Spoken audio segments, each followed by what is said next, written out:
நியூஸ்7 தமிழ் தொலைக்காட்சி நேயர்களை நிகழ்ச்சி கண்போடு வரவேற்பது வசந்த் சுப்ரமணியன். அதிமுக பொதுச் செயலாளர் ஜெயலலிதா அவர்கள் 5வது முறையாக தமிழக முதலமைச்சராக பொறுப்பேற்க இருக்கிறார். இன்னும் சற்று நேரத்தில், அதாவது சரியாக 11 மணிக்கு இந்த விழாவானது நடக்கவிருக்கிறது. சென்னை பல்கலைக்கழக நூற்றாண்டு அரங்கில் அந்த விழா தொடங்க இருக்கிறது. தற்பொழுதே அதிமுக கட்சியைச் சேர்ந்த தொண்டர்கள், நிர்வாகிகள் என முக்கிய பிரமுகர்கள் அனைவரும் அங்கு குழுமியிருக்கிறார்கள். நமது செய்தியாளர்களும் கூட பல்வேறு முக்கிய இடங்களில் இருந்தும் இந்த முதல்வராக பதவியேற்கும் நிகழ்வினை அங்குள்ள கள நிலவரங்களோடு நம்மோடு நிகழ்ச்சியில் பகிர்ந்து கொள்ள இருக்கிறார்கள். இதை குறித்த விவாதமும் அதைத் தொடர்ந்து இனி தமிழக அரசியலில் நடக்கவிருக்கும் நகர்வுகள் என்ன மாதிரி இருக்கும் என்பதை பற்றியும் பேச இருக்கின்றோம். நம்மோடு பேசுவதற்காக பாஜக கட்சியைச் சேர்ந்த திரு நாராயணன் அவர்களும், மூத்த பத்திரிகையாளர் திரு நூருல்லா அவர்களும், காங்கிரஸ் கட்சியைச் சேர்ந்த திரு பொன் கிருஷ்ணமூர்த்தி அவர்களும் வந்திருக்கிறார்கள். உங்கள் அனைவரும் நிகழ்ச்சி கண்போடு வரவேற்கின்றோம். திரு நாராயணன், இந்த ஒரு நிகழ்வு, அதாவது நேற்று ஒரு முக்கிய தலைவர்கள் சிலைக்கு மாலை அணிவித்து ஒரு கொண்டாட்டம் போல அதிமுக தொண்டர்கள் பார்த்து கொண்டிருக்கிறார்கள். தற்பொழுதும் கூட இந்த பதவி பிரமாணம், இதனை கூட ஒரு முக்கிய நிகழ்வாக அனைவரும் பார்த்துக்கொண்டு கொண்டாடி கொண்டே இருக்கிறார்கள். தமிழகத்தில் அனைத்து பகுதிகளிலும் சரி, அனைவரும் எதிர்பார்க்கப்பட்ட ஒரு விஷயம் என்றும் சொல்லப்படுகிறது. இதனை பாஜக எப்படி பார்க்கிறீர்கள்? முதலில் இன்று தமிழக முதல்வராக பொறுப்பேற்கும் அகில இந்திய அண்ணா திராவிட முன்னேற்ற கழகத்தின் பொதுச் செயலாளர் ஜெயலலிதா அவர்களுக்கு பாராட்டுக்களும் வாழ்த்துக்களும். இது அவர்கள் கட்சியை பொறுத்தவரையிலே அவர்களுடைய ஒரு தலைவிக்கு கிடைக்கக்கூடிய ஒரு மிகப்பெரிய, மறுபடியும் அந்த கட்சிக்கே கிடைக்கக்கூடிய ஒரு எழுச்சி என்ற வகையில் அவர்கள் கொண்டாடுவதிலே எந்த விதமான ஒரு தவறும் இல்லை. அதே போன்று கடந்த 6-7 மாதங்களாக தமிழகத்திலே கிடப்பிலே போடப்பட்டிருந்த பல திட்டங்கள் இன்று ஜெயலலிதா அவர்கள் முதல்வராக பொறுப்பேற்றவுடன் உறுதியாக இன்னும் 1 வருடத்திற்கு இந்த ஆட்சி இருக்கப் போகிறது. இந்த 1 வருடத்திலே மத்திய அரசு சார்ந்த பல திட்டங்கள் இங்கே செயல்படுத்த முடியாமல் இருக்கின்றன என்பதை தெளிவாக எங்களுடைய கட்சியினுடைய தலைவர் டாக்டர் தமிழிசை சவுந்தரராஜன் சொல்லியிருக்கிறார்.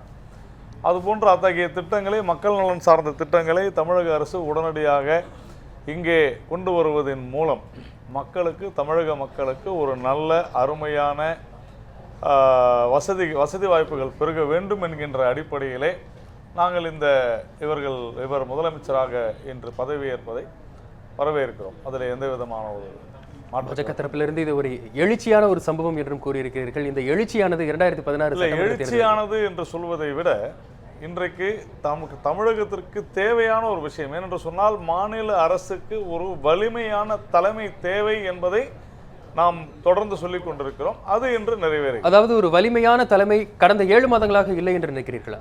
உறுதியாக, உண்மையாக. இருந்தாலும் கூட இதுக்கு முன்பாக, அதாவது முதலமைச்சராக இருந்த பன்னீர்செல்வம் அவர்கள் கூட பொதுச் செயலாளரின் வழிகாட்டுதலின்படிதான் ஆட்சி பொறுப்பை ஏற்று நடத்தி கொண்டிருந்தார் என்றும் சொல்லப்படுகிறது. அதாவது நாம் இன்றைய தினம் ஒரு நல்ல ஒரு நிகழ்வு அரங்கேறி கொண்டிருக்கும் போது நாம் அதை பற்றி பேசுவது என்பதை விட இன்னும் நல்ல ஒரு முன்னேற்றம் வேண்டும் என்பதோடு சொல்வது என்பது சரியாக இருக்கும் என்று நான் நினைக்கிறேன்.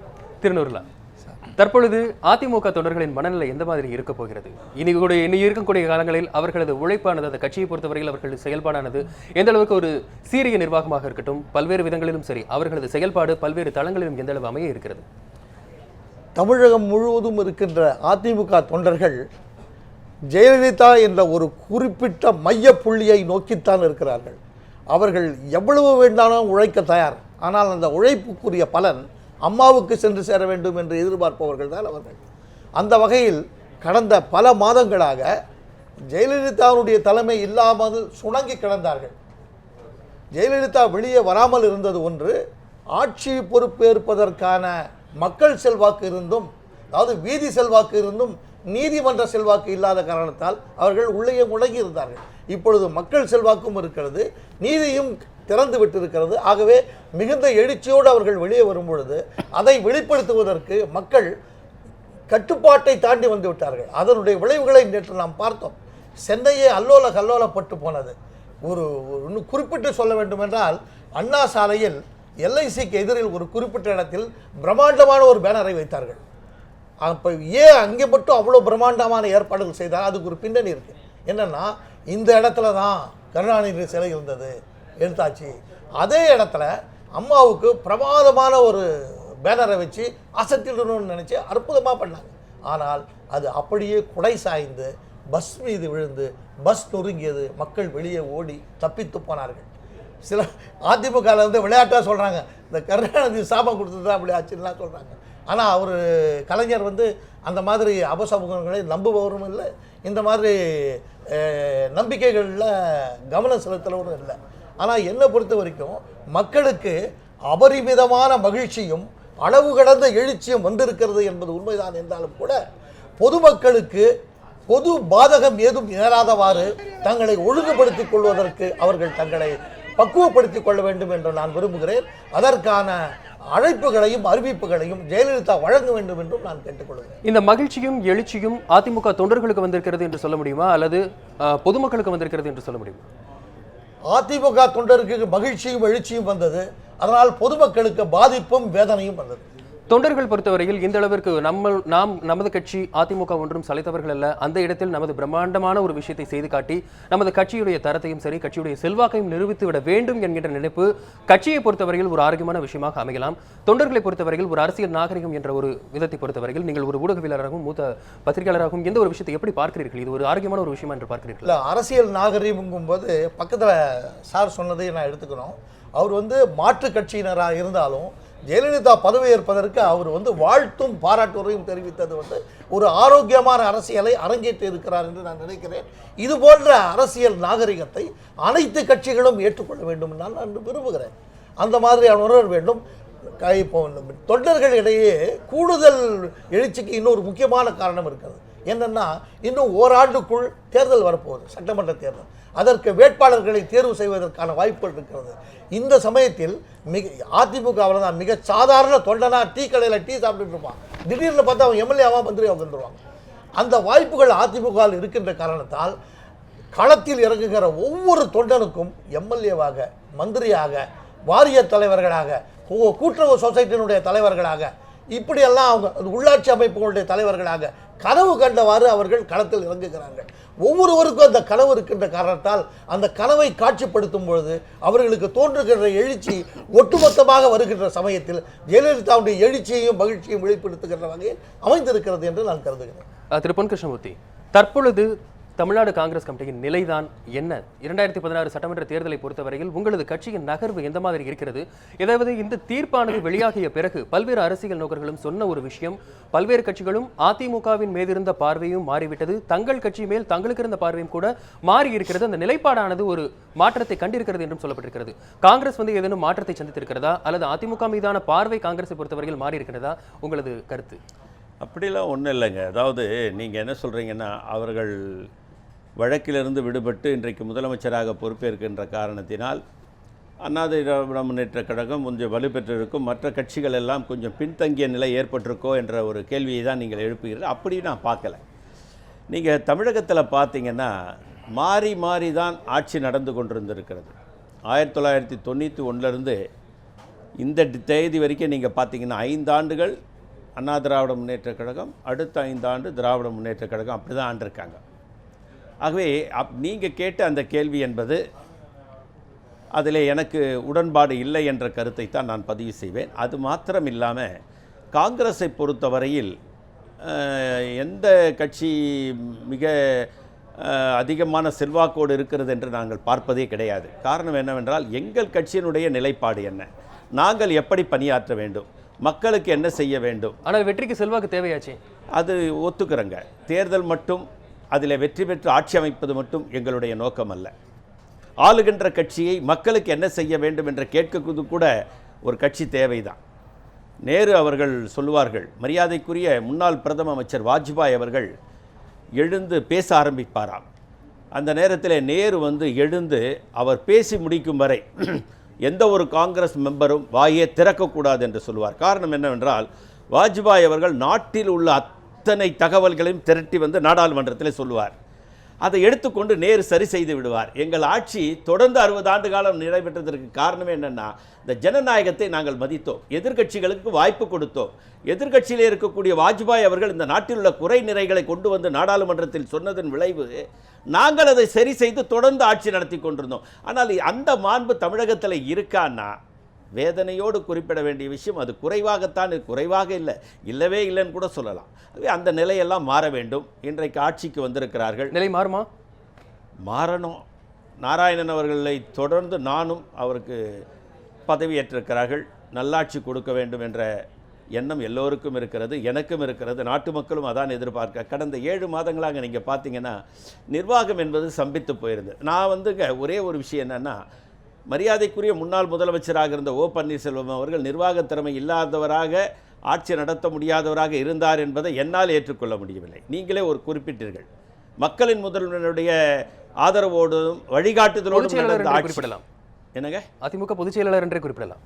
அதிமுக பொதுச் செயலாளருடைய ஆசியோடு நடந்த ஆட்சி. ஆனால் கடந்த 7 மாதங்களாக அவருடைய வழிகாட்டுதலில் நடந்த ஆட்சி முடங்கி கிடந்தது என்றே தான் நாம் சொல்ல வேண்டும். குறிப்பாக முதலீட்டாளர்கள் வந்து ஒரு கூட்டம் கூட்டினாங்க, அந்த அரங்கமே வெறிச்சோடி போய் கிடந்தது. அதையெல்லாம் மாற்ற வேண்டும். இன்றைக்கு முதலமைச்சராக பொறுப்பேற்றவர்கள் முதலாட்டில் இழுக்க வேண்டும், தொழிற்சாலைகள் தொடர்ந்து இங்கே நடைபெற வேண்டும். நீங்கள் பார்த்தீங்கன்னா இங்கே இருந்த ஃபோர்ட் கம்பெனி போயிடுச்சு, நோக்கியா கம்பெனி போயிடுச்சு. முந்தா நாள் கூட பார்த்தீங்க, ஒரு ஊடகத்தில் ஒரு தகவல் சொல்லியிருந்தாங்க, நோக்கியா கம்பெனி போனதற்கு மத்திய அரசாங்கம் காரணமல்ல, மாநில அரசாங்கத்தினுடைய சில நெருக்கடியாலே தான் நோக்கியா கம்பெனி வந்து தமிழகத்தை விட்டு போச்சுன்னு சொல்கிறாங்க. வருமான வரித்துறை ஒரு காரணம்ன்ற பதிவை நான் ஏற்றுக்கொள்கிறேன்.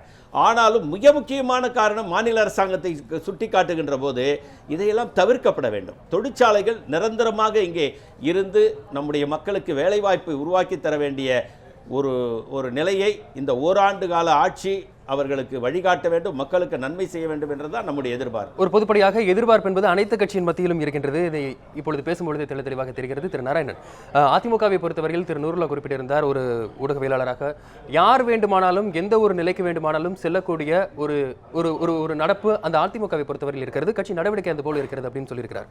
இது ஒரு ஆரோக்கியமான விஷயமாக நீங்கள் பார்க்கிறீர்களா? அதாவது ஒரு உழைப்பாக இருக்கட்டும், அர்ப்பணிப்பாக இருக்கட்டும், அப்படி செய்தால் கூட கட்சியில் மேலே வர முடியும் என்கின்ற ஒரு பார்வை இருந்தாலும் சரி, ஆனால் தொண்டர்கள் மத்தியில் தங்களுக்கு கூட அந்த ஒரு வாய்ப்பு கிடைத்துவிடும் என்கின்ற நோக்கத்தில் தொண்டர்கள் கூட செயல்படுகிறார்கள் அப்படின்ற ஒரு கருத்தை அவர்கள் பதிவு செய்திருந்தார்கள். இதனை எப்படி பார்க்கிறீர்கள்? அவர் சொல்வதில் ஒரு 50% ஏற்றுக்கொள்ள முடியும். ஏனென்று சொன்னால், இந்தியாவிலேயே 2 கட்சிகள் மட்டும்தான் ஜனநாயக முறையிலே, அதாவது அந்த கட்சியினுடைய கீழ்நிலையிலிருந்து மேலே வரை அகில இந்திய அளவிலே ஒரு ஜனநாயகம் இருக்கிறது என்று சொன்னால் 2 கட்சிகள் தான். ஒன்று பாரதிய ஜனதா கட்சி, இன்னொன்று கம்யூனிஸ்ட் கட்சி. இந்த 2 கட்சிகளிலும் தவிர மற்ற அனைத்து கட்சிகளுமே ஒரு தலைமையின் கீழ் அல்லது ஒரு நபரின் கீழ், ஒரு ஆண் அல்லது ஒரு பெண்ணின் கீழ். நீங்கள் உதாரணத்துக்கு சொல்லணும், இங்கிருந்து எடுத்துக்கலாம். திராவிட முன்னேற்ற கழகம் என்றால் திரு கருணாநிதி அவர்கள், அதிமுக என்றால் ஜெயலலிதா அவர்கள், பாமக ராமதாஸ், வைகோ, இப்படி அதே போல அகில இந்திய அளவில் எடுத்துக்கொண்டாலும் கூட தற்பொழுதும் திமுகவில் அனைத்து விதமான நடவடிக்கைகளும் கலைஞர் கருணாநிதி அவர்கள் தான் எடுக்கப்படுகிறது. கண்டிப்பாக அந்த கட்சியினுடைய அமைப்பு அப்படித்தான். அதாவது திமுகவில் கூட ஓரளவுக்கு அந்த மாவட்ட அளவில் வரைக்கும் அந்த ஜனநாயகம் இருக்கும். அதற்கு மேல் கண்டிப்பாக எந்த கட்சியிலுமே இல்லை. பாரதிய ஜனதா கட்சி மற்றும் கம்யூனிஸ்ட் கட்சிகளை தவிர நாங்கள் இருவரும் நேர் எதிரே இருந்தாலும் கூட கண்டிப்பாக அந்த கட்சியிலும் சரி, பாரதிய ஜனதா கட்சியிலும் சரி, ஜனநாயகம் என்பது அகில இந்திய தலைமை வரையிலும் உண்டு. உதாரணத்திற்கு நம்முடைய பிரதமர் நரேந்திர தாமோதர தாஸ் மோடி அவர்கள். சரி, அந்த கட்சி ஜனநாயகம் என்பதை பற்றி தொடர்ந்து பேசலாம். அதற்கு முன்பாக, அதிமுக பொதுச் செயலாளர் ஜெயலலிதா சூழ்ச்சியை வென்று மீண்டும் முதல்வராக பதவியேற்க உள்ளதாக தமிழக சமூக நல வாரிய தலைவர் CR சரஸ்வதி அவர்கள் தெரிவித்துள்ளார். அதனை இப்பொழுது பார்க்கலாம். அம்மாவுக்கு சோதனை வந்தப்போ தலைவர்கிட்ட தான் வந்து முறையிட்டு போனது, நீ உருவாக்கிய இயக்கம், உன்னோட ஒரே ஒப்பற்ற வாரிசு அம்மாவுக்கு இன்னைக்கு சோதனை வந்திருக்கு, ஒரு சத்திய சோதனை வந்திருக்கு. நிச்சயமா இந்த சோதனையிலிருந்து தர்ம தேவதை ஜெயிக்கணும்னு தலைவரும் வேண்டிக்கிட்டோம், ஆண்டவனையும் வேண்டிக்கிட்டோம், மக்களும் பிரார்த்தனை பண்ணாங்க. அத்தனை தீய சக்திகளுடைய அந்த சூழ்ச்சியை வீழ்த்தி இன்னைக்கு புரட்சி தலைவி அம்மா தர்ம தேவதையா வெற்றி பெற்று வந்திருக்காங்க. 5வது முறையா முதலமைச்சராக உட்கார போறாங்க. தொடர்ந்து இப்போ மட்டும் இல்லை, தொடர்ந்து தமிழ்நாட்டின் முதலமைச்சராக அடுத்த தேர்தலிலும் கூட புரட்சி தலைவி அம்மா தான் வெற்றி பெற போறாங்க. எந்த மாற்று கருத்தும் கிடையாது. மீண்டும் முதல்வராக பதவியேற்க உள்ள அதிமுக பொதுச் செயலாளர் ஜெயலலிதா சோதனைகளை வென்று சாதனை படைத்தவர் என்று அதிமுக MP நவநீத கிருஷ்ணன் பெருமிதத்துடன் கூறியுள்ளார். அதனையும் இப்பொழுது பார்க்கலாம். மீண்டும் அரியணை ஏறுவதில் ஒவ்வொரு தமிழனும் பெருமைப்படுகின்றான். எனவே இன்று முழுவதும் தமிழ்நாடு முழுவதும் விழாக்கூடம் கொண்டுள்ளது. இறைவனுக்கு நன்றி, நீதித்துறைக்கு நன்றி. தொடர்ந்து பேசலாம். திரு நாராயணன், உங்களது கருத்தை முழுமையாக பதிவு செய்யுங்கள். அதாவது இந்த ஜனநாயகம் என்று சொல்லும் பொழுது இப்போ காங்கிரஸ் எடுத்துக்கிட்டீங்கன்னா கூட அந்த சோனியா அவர்களுடைய அந்த காந்தி ஃபேமிலி தான் முடிவு செய்வது, அகில இந்திய தலைமை உட்பட. இப்படி எல்லா கட்சியுமே இந்த நாட்டிலே அப்படித்தான் இருக்கிறது. இதில் அதிமுகவும் விதிவிலக்கு அல்ல. ஆனால் இது கண்டிப்பாக மாற வேண்டும், மாற்றப்பட வேண்டும். ஐயா நூருல்லா அவர்கள் சொன்னது ஒரு வகையில் இந்த தமிழகத்தில் இவர் சொல்கிறது உண்மைதான். திடீரென்று யாரோ ஒருவர் வந்து ஒரு பாராளுமன்ற உறுப்பினராக, நாடாளுமன்ற உறுப்பினராக ஆக முடிகிறது என்று சொன்னால் அவங்களுடைய சிஸ்டம் வந்து ஓரளவுக்கு சரியாக தான் வச்சுருக்கிறாங்க அப்படிங்கிறது புரிபடுது. ஆனாலும் கூட நான் ஏற்கனவே சொன்னது போல் நண்பர் கிருஷ்ணமூர்த்தி சொன்னார், இந்த தமிழகத்தில் இருக்கக்கூடிய இந்த அரசியல் கலாச்சாரம் என்பது இதன் காரணமாகத்தான், அதாவது இந்த ஜனநாயகம் இல்லாத ஒற்றை தலைமையின் கீழ் இருக்கின்ற காரணத்தினால்தான் இது போன்ற ஒரு சூழ்நிலையும் இருக்கிறது என்பதை நாம் ஏற்றுக்கொண்டுதான் ஆக வேண்டும். உதாரணத்திற்கு நேற்று நடந்த ஒரு சம்பவம், தினமும் நரேந்திர மோடி அவர்களை வசைப்பாடி கொண்டிருக்கும் திக்விஜய் சிங் அவர்களுடைய மகன் திருமணத்திலே நேற்று பிரதமர் நரேந்திர மோடி அவர்கள் கலந்து கொண்டது என்பது இந்த பாரதிய ஜனதா கட்சியினுடைய, இந்த தேசத்தினுடைய நாகரிகத்தின் மிகப்பெரிய அருமையான ஒரு விஷயம். இப்படி பாரதிய ஜனதா கட்சி, அதில் காங்கிரஸையும் நாம் கண்டிப்பாக சேர்த்துக்கலாம், தவறு இல்லை. ஏனென்று சொன்னால் டெல்லியில் கூட இந்த மாதிரியான நிகழ்வுகள் தொடர்ந்து நடந்து கொண்டு தான் இருக்கின்றன. இப்படி தேசிய கட்சிகளை பார்த்து இந்த மாநில கட்சிகள் தங்களை கண்டிப்பாக மாற்றிக்கொண்டால்தான் அனைவருமே தேசிய நீரோட்டத்திலே இணைய முடியும், வளர்ச்சி என்பது சாத்தியமும். தேசிய கட்சிகளை பொறுத்தவரையில் அதாவது இடதுசாரிகளும் பாரதிய ஜனதா இரண்டில் மட்டும்தான் அந்த அதிகார பகிர்வு என்பது பிரித்தளிக்கப்படுகிறது. கீழிருந்து மேல் வரை A to Z என்று சொல்லுவோம் அல்லவா, அது போல. குறிப்பாக காங்கிரஸில் எப்படி? இல்ல, கண்டிப்பாக காங்கிரஸ்ல இல்லைன்னு சொல்றேன். இல்லை, நான் வந்து சொன்னது இருந்தாலும் கூட காங்கிரஸ் தரப்பிலிருந்து ஏற்கனவே சொல்லப்பட்டது. துணைத் தலைவர் ராகுல் காந்தி அவர்கள் கூறும்போது கூட அதிகாரமானது ஓரிடத்தில் குவிகிறது என்று காங்கிரஸ் தரப்பிலிருந்து முன்வைக்கப்பட்டிருந்தது. அதனை எப்படி எடுத்துக்கொள்கிறீர்கள்? இல்ல, அது வந்து பேச்சளவுல தான் இருக்கே தவிர, இப்போ வந்து சோனியா அந்த குடும்பத்தை மீறி காங்கிரஸை யாராலாவது அடையாளம் காட்ட முடியுமா? முடியாது. இன்று இல்லை, அந்த காலத்திலிருந்தே பிரதமர் ஜவஹர்லால் நேரு காலத்திலிருந்து அப்படித்தான் இருக்கிறது. இரண்டாவது, பிஜேபியில் ஒரு முக்கியமான ஒரு விஷயம் இருக்கிறது. தலைவராக 3 ஆண்டுகள் தான் ஒருவர் இருக்க முடியும் என்கின்ற மிகப்பெரிய கட்டுப்பாடு இருக்கிறது. அது பாரதிய ஜனதா கட்சியில் தான் முடியும். ஏனென்று சொன்னால் பல தலைவர்கள் உருவாக வேண்டும், அடுத்த தலைமுறைக்கு வாய்ப்பளிக்க வேண்டும் என்கின்ற ஒரு மிகப்பெரிய ஒரு திட்டம் வந்து பாரதிய ஜனதா கட்சியில தான் இருக்கு. இருந்தாலும் நிதின் கட்கரி பதவியை ராஜினாமா செய்தார். அது எதற்காக என்று உங்களுக்கு தெரிந்திருக்கும். தாராளமான நிதின் கட்கரி அவர் வந்து தன்மேல் ஒரு குற்றச்சாட்டு இருக்கிறது என்கின்ற காரணத்தில் தைரியமாக தானாக முன் வந்து ராஜினாமா செய்தார். அவருடைய குற்றச்சாட்டு எதுவும் நிரூபிக்கப்படவில்லை. குற்றச்சாட்டு வைத்த ஒரு காரணத்திற்காகவே ஒரு கட்சியின் தலைமை பொறுப்பை ஒருவர், அவருடைய பெருந்தன்மையை காட்டுகிறது. அது அவர் நினைத்திருந்தால் அப்பொழுது இன்னொரு 3 ஆண்டுகளுக்கு கூட அவர் இருக்கலாம் என்கின்ற சட்டத்தை பாரதிய ஜனதா கட்சி ஒரு திருத்தத்தை கொண்டு வந்தது. என் தலைமை பொறுப்பில் இருந்து கொண்டே தன் மீது கொடுக்கப்பட்டிருக்கின்ற குற்றச்சாட்டு, அத்வானி அவர்கள் கூட தன் மீது ஒரு குற்றச்சாட்டு வந்த பொழுது உடனடியாக தன்னுடைய பதவியை ராஜினாமா செய்தார். இல்ல, அதாவது இது ப்ராப்ளம் என்னன்னா, ராஜினாமா செய்யலன்னா ஏன் செய்யலன்னு கேக்குறீங்க ஊடகங்கள். ராஜினாமா செஞ்சா ஏன் செஞ்சீங்கன்னு கருத்து. நீங்கள் ஒரு விஷயத்தை பாராட்டும் பொழுது அதனுடைய தொடர்ச்சியாக வரும்பொழுது அவர் ராஜினாமா செய்தார் என்பதை பெருந்தன்மையோடு பாராட்டுவதை விட்டுவிட்டு அவர் ராஜினாமா செய்த காரணத்தினால அவர் மீது தவறுகள் ஒப்புக்கொண்டு விட்டாரா என்ற கேள்வி திருவிளையாடல் படத்தில் வரும் ஊடகங்களால் மட்டுமல்ல எதிர்க்கட்சிகளாலும் முன்வைக்கப்படுகின்றன. சரி, நீங்கள் சொல்லுங்கள். அதாவது இப்பொழுது குறிப்பாக, அதாவது அந்த காங்கிரஸை பொறுத்தவரையிலும் கூட ஒரு இடத்தில் மட்டும்தான் அந்த அதிகாரம் குவிகிறது என்கிறார். ஏனென்றால் இது ஒரு எடுத்துக்காட்டாக எடுத்துக்கொள்ளலாம். ஏனென்றால் தமிழக அரசியலை பொறுத்தவரையில் தற்பொழுது அதிமுகவை பற்றி பலரும் சொல்லக்கூடிய ஒரு விஷயமாக இதனை பார்க்க வேண்டும். இருந்தாலும் தேசிய கட்சிகளும் அதற்கு சற்றும் சளைத்ததல்ல, அங்கு கூட அப்படித்தான் இருக்கிறது என்று சொல்லியிருக்கிறார். குறிப்பாக ஜனநாயகம் என்பது பாரதிய ஜனதாவிலும் இடதுசாரிகளில் மட்டும்தான் இன்னும் இருக்கிறது என்பதையும் திரு நாராயணன் அவர்கள் கூறியிருக்கிறார். உங்களது கருத்து இதை பற்றி? இல்லைங்க, இதை நான் ஏற்றுக்க மாட்டேன். மரியாதைக்குரிய நாராயணன் அவருடைய கருத்தாக அது இருக்கலாம். காரணம் என்னவென்று சொன்னால், நேரு அவர்களை அடையாளம் காட்டியவர் யார் என்று நீங்கள் முதலிலே நாம் புரிந்து கொள்ள வேண்டும். இந்த தேசத்தினுடைய தந்தை மகாத்மா காந்தி அவர்களாலே அடையாளம் காட்டப்பட்டவர். அவர் தான் சொல்கிறாரு, நேரு மட்டும்தான் இந்த நாட்டை வந்து சரியான பாதையில் கொண்டு போக முடியும் என்று. நீங்கள் உலக வரலாற்றில் பாருங்கள், யாரெல்லாம் சுதந்திரத்திற்கு போராடிய தந்தை, அந்த தேசத்தினுடைய தந்தை என்று சொல்லுகிறார்களோ அவர்களே தன்னைத்தானே முடிசூட்டி கொண்ட வரலாறு தான் உலக நாடுகளிலே அரங்கேறி இருக்கிறது. ஜார்ஜ் வாஷிங்டனில் இருந்து அந்த நிலைதான் இருந்து கொண்டிருந்தது. ஆனால் இந்தியாவில் மாத்திரம்தான் சுதந்திரத்தை பெற்று தந்த ஒரு தேசத்தந்தை மகாத்மா காந்தி அவர்கள் முடிசூட்டி கொள்ளவில்லை, ஒரு நபரை அடையாளம் காட்டுகிறார். அந்த நபர் சாதாரண நபர் அல்ல. இந்திய பொருளாதாரம் இன்றைக்கு வீழ்ந்து விடாமல் அடித்தளமிட்டு இன்றைக்கு ஓங்கி ஒடுங்கிய கோபுரமாக நின்று கொண்டிருக்கிறது என்று சொன்னால் அதற்கு நேரு என்பதை பொருளாதாரத்தை அறிந்தவர்கள் யாரும் மறுக்க முடியாத உண்மை என்பதை ஒப்புக்கொள்ள வேண்டும். தற்பொழுது காங்கிரஸை பொறுத்தவரையில், மாநில அரசியலை பொறுத்தவரையில் பொருளாதாரத்தை புரிந்து கொண்டவர்கள் எத்தனை பேர் இருக்கிறார்கள்? யார் இருக்கிறார்? எப்படிங்க?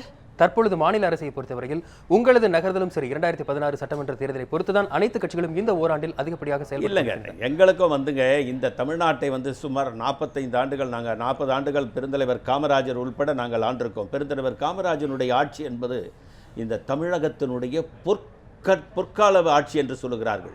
பொன்னெழுத்துக்களாலே பொறிக்கப்பட வேண்டிய ஆட்சி. சார் நாராயணன் சார் இருங்க, அந்த ஆட்சியில தான் அணை கட்டப்பட்டது, அந்த ஆட்சியில தான் தொழிற்சாலைகள் கொண்டு வரப்பட்டது, கட்டப்பட்டதுதான். அதை அனைவரும் ஒப்புக்கொள்கிறார்கள் இப்பொழுதும் கூட. தற்பொழுது நிலை எப்படி இருக்கிறது? தற்பொழுது உங்களது காங்கிரஸ் கட்சியை நாராயணன் மாத்திரமல்ல, எத்தனை நாராயணன் வந்தாலும் அழிக்க முடியாது. சரி, தொடர்ந்து பேசலாம். உங்களது கருத்துக்களை கேட்கிறோம், தொடர்ந்து பேசலாம். அதற்கு முன்பாக பல்வேறு முக்கிய இடங்களிலும் நமது செய்தியாளர்கள் இருந்து கொண்டு உண்மையிலேயே இந்த ஒரு பதவியேற்பு விழாவை அதிமுக தொண்டர்கள் அனைவரும் ஒரு திருவிழா போல் கொண்டாடி கொண்டிருக்கிறார்கள். அங்கு இருக்கின்ற நிலவரங்கள் என்ன என்பதையும் நமது செய்தியாளர்கள் தெரிவித்துக் கொண்டிருக்கிறார்கள். தற்பொழுது திருச்சியில் நமது செய்தியாளர் மகாலிங்கம் இருக்கிறார், அவரிடம் பேசலாம். மகாலிங்கம், திருச்சியை பொறுத்தவரையில் இந்த கொண்டாட்டமானது அதிமுக தொண்டர்கள் மத்தியில் எவ்வாறு இருக்கின்றன, அதனை பற்றி சொல்லுங்கள் மகாலிங்கம்.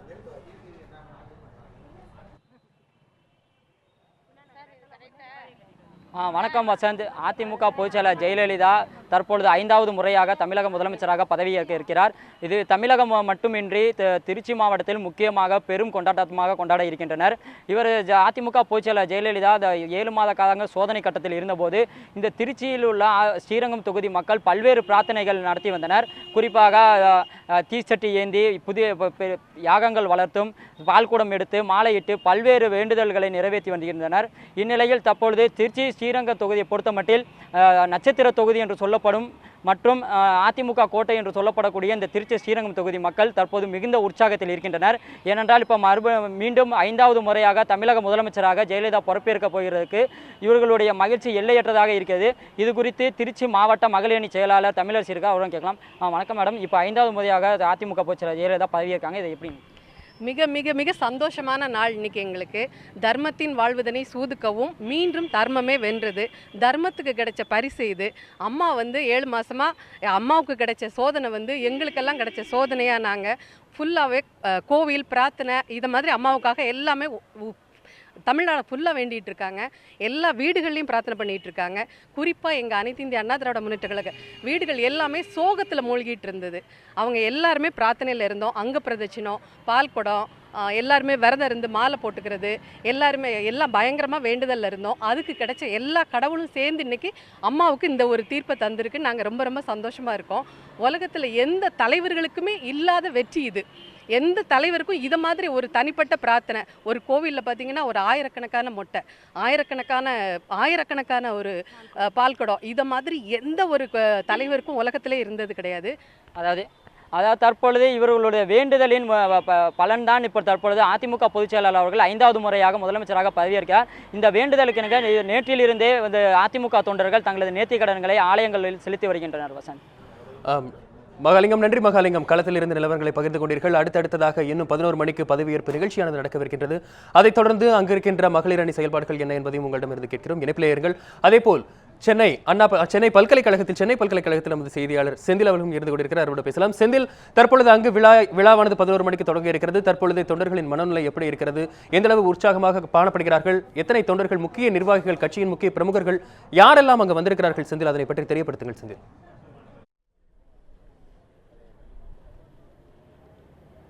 கண்டிப்பாக வசந்த். அதாவது இன்று 11 மணி அளவில் சென்னை நூற்றாண்டு அந்த கட்டிடத்தில் அஇஅதிமுக பொதுச் செயலாளர் ஜெயலலிதா அவர்கள் முதல்வர் பதவி ஏற்கிறார்.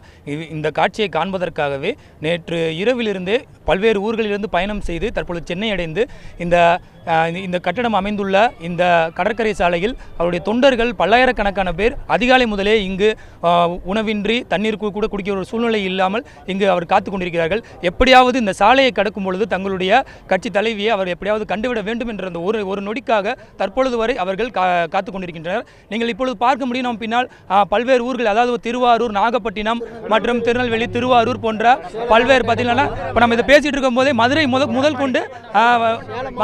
கொண்டு வந்து அந்த தொண்டர்கள் நேற்று இரவே பயணம் செய்து இந்த பகுதியை அடைந்துள்ளார்கள். அவர்கள் எப்படியாவது அந்த ஒரு நிமிடத்தை தங்களுடைய தலைவி ஜெயலலிதாவுடைய அந்த ஒரு கண நேரத்தை பார்த்து விட வேண்டும் என்பதற்காக தற்போது நம்மளிடையே கூடியிருக்கிறார்கள். முதலில் அவர்களுடைய மனநிலை எவ்வாறு இருக்குது என்று கேட்கலாம் வசந்த். சார் வணக்கம். இப்போ நீங்கள் எந்த ஊர்லேருந்து வந்திருக்கீங்க? இன்றைக்கி வந்து ஜெயலலிதா வந்து இன்றைக்கி முதல்வர் பொறுப்பை ஏற்க போகிறாங்க. அவங்களுடைய மனநிலை எப்படி இருக்குது, நீங்கள் எந்த அளவு மகிழ்ச்சியாக இருக்கீங்க அப்படின்றத சொல்லுங்கள் கொஞ்சம். நாங்கள் கடலூர் மாவட்டத்திலேருந்து வரோம், பண்ருட்டி தொகுதியிலேருந்து வரோம். புரட்சித் தலைவி அம்மா அவர்கள் மீண்டும் முதல்வர் வரத்துக்காக நாங்கள் எவ்வளோ பாடுபட்டு வழிபாடெல்லாம் செஞ்சு இன்றைக்கி புரட்சித் தலைவி அம்மா அவர்கள் தமிழக மக்களின் எண்ணத்துக்கு ஏற்ப ரொம்ப சந்தோஷமாக தமிழக மக்களுக்கு பல நலத்திட்டங்களை செய்கிறதுக்கு காத்துன்னு இருக்காங்க.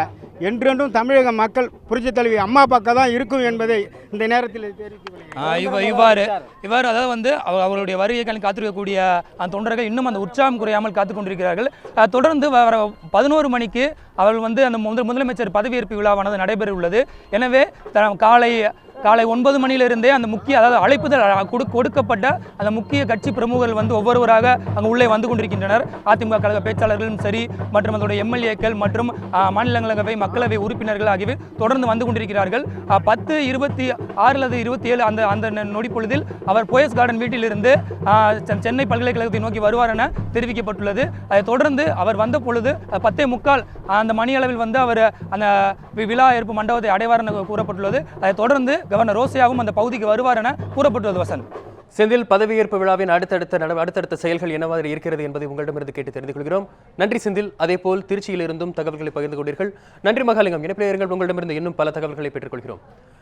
கடந்த ஒரு 7 மாதமாக தமிழகத்தில் அரசு எந்திரம் முடங்கி போயிருக்கிறது என்றும் சொல்லப்பட்டிருந்தது. அதேபோல் இனி ஓராண்டு காலம் பாக்கி இருக்கிறது. இந்த ஓராண்டு காலத்தில் உண்மையிலேயே தமிழக அரசின் நிலை என்னவாக இருக்கிறது? ஒரு சீரிய நிர்வாகமானது வருமா? புதிய திட்டங்கள் அமல்படுத்தப்படுமா என்கின்ற கேள்வியும் எழுகின்றது. இந்நிலையில் இதை பற்றி அரசியல் நோக்கர்களின் பார்வை என்ன மாதிரி இருக்கிறது என்பதை பார்க்கலாம். ஒரு சிறிய இடைவெளிக்கு பிறகு